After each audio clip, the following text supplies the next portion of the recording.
कृष्णाय वासुदेवाय हरे परमात्मने प्रणतक्लेशनाशाय गोविन्दाय नमो नमः। হরে কৃষ্ণ কৃষ্ণ কৃষ্ণ হরে হরে, হরে রাম রাম রাম হরে হরে। আমার ভিউয়ার্সদের জন্য আজকে বাসুদেবের তরফ থেকে, আমাদের মাধব মোহনের তরফ থেকে কি গাইডেন্স আসছে, কি ফলো করার কথা বলা হচ্ছে। ফার্স্ট কার্ড দেখে নিন। Expert, mystery through divine awareness. আমরা দেবাদিদেব মহাদেবকে পূজা করব, আর আমাদের যে কোনো ভক্তি, যে কোনো ঈশ্বরের প্রতি ভক্তি আমাদের কিন্তু প্রথমে পোড়াবে, ভাঙবে, গুঁড়ো গুঁড়ো করে দেবে, তারপরে কিন্তু গড়বে। এবং যখন গড়বে একটা টাইম নিজেকে এক্সপার্ট হিসেবে ফিল করবেন। এই ভক্তি আমাদেরকে কিন্তু সেই সর্বোচ্চ আসনে আমাদেরকে প্রতিষ্ঠিত করতে সাহায্য করে, যা আমরা স্বপ্নেও ভাবতে পারি না। আমরা নিজেরাও জানি না আমাদের এই আত্মার বিকাশ, আমাদের চেতনার বিকাশ আমাদের কোথায় নিয়ে যেতে পারে। তো এটাই বলবো, যা আপনার স্বপ্নেও আপনি ইমাজিন করতে পারেন না, সেই পথই কিন্তু আপনাকে নিয়ে যাবে। ডিটারমিনেশন, দৃঢ় সংকল্প হওয়া দরকার আছে। আমি করব মানে করব। উনি আছেন, উনি ছিলেন, উনি থাকবেন। যখন ওনাকে আমি নিজেকে সমর্পণ করব, তখন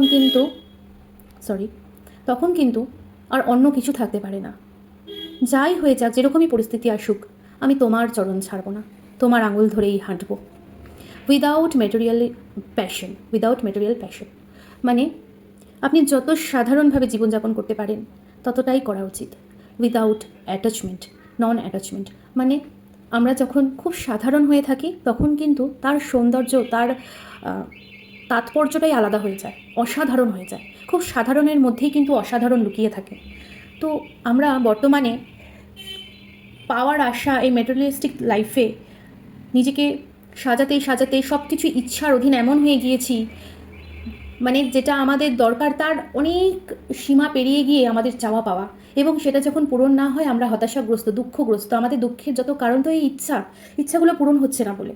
যেটা পাচ্ছেন না ছেড়ে দিন না, মনে করুন সেটা তার ইচ্ছা, নিশ্চয়ই এর থেকে বেটার কিছু আসছে, তাই জন্য আপনি পারছেন না। এই ছেড়ে দেওয়া ব্যাপারটা যা আছে, আমরা কিন্তু যেখানে আছি সঠিক জায়গায় আছি প্রত্যেকেই, এবং সঠিক সময়ে সঠিক জায়গাতে আছি, এটা আমাদের বুঝে নিতে হবে। ট্রুথফুল, সত্যের সাথে হাঁটুন।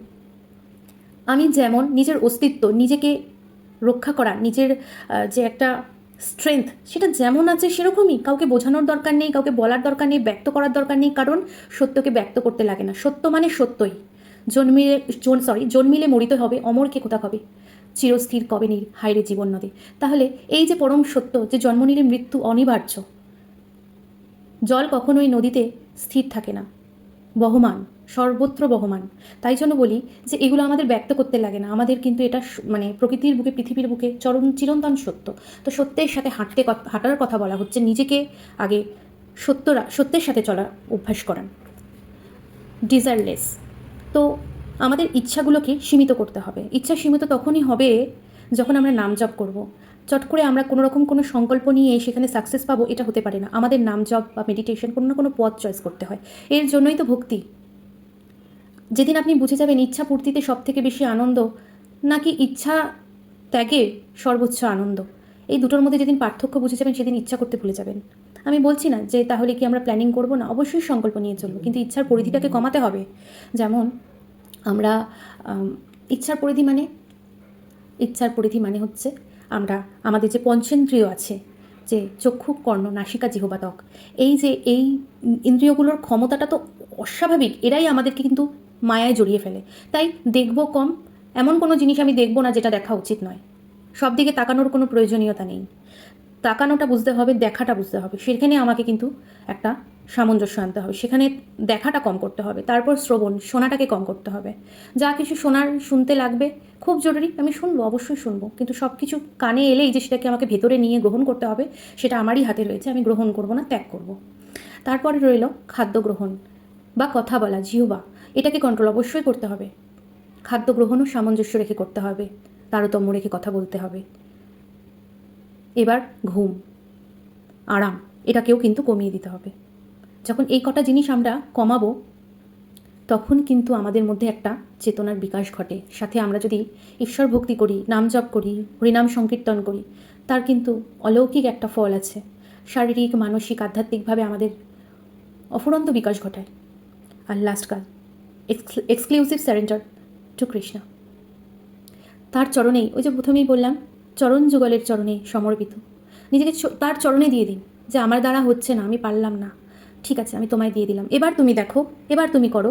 এই বলে নিজে যেটুকুনি কর্মগুলো সঠিকভাবে ন্যায্যভাবে করে যান। ফলের আশা আমার করার দরকার নেই। সে চাইলে দেবেন, না চাইলে দেবেন না, তার ইচ্ছা, গ্রহণ করে নিন।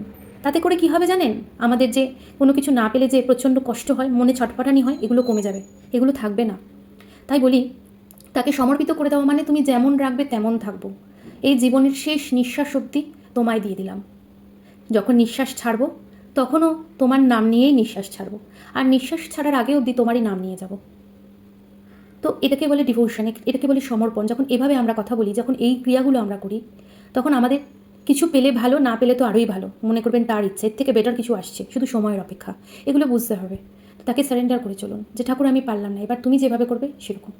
আমি ভালো নই, আমি অনেক পাপী, আমি তুচ্ছ তাচ্ছিল্য, কিন্তু তুমি নিজ গুণে আমায় ক্ষমা করে নাও, তোমার করে নাও প্রভু, তোমায় দিয়ে দিয়েছি, তুমি গড়ে নাও। এভাবে নিজেকে বলুন এবং নিজের কর্মগুলোকে সঠিকভাবে করে যান। দেখবেন জীবনে চমৎকার হয়েছে। চমৎকার একদিনে ঘটে না, প্রতি সেকেন্ডে যেই চিন্তনগুলো আপনি করেন, চিন্তনগুলোকে পরিবর্তন করে সেগুলোকে পজিটিভ মোডে নিয়ে এসে ক্রিয়া করবেন। তারপরে প্রতিটা সেকেন্ড যখন অ্যাড হতে হতে হতে হতে এগোবে, সময় আসবে, তখন হবে চমৎকার। তার নাম নিয়ে রিডিংটি শেষ করলাম। জয় রাধে রাধে রাধে রাধে রাধে রাধে রাধে। ভালো থাকুন, সুস্থ থাকুন।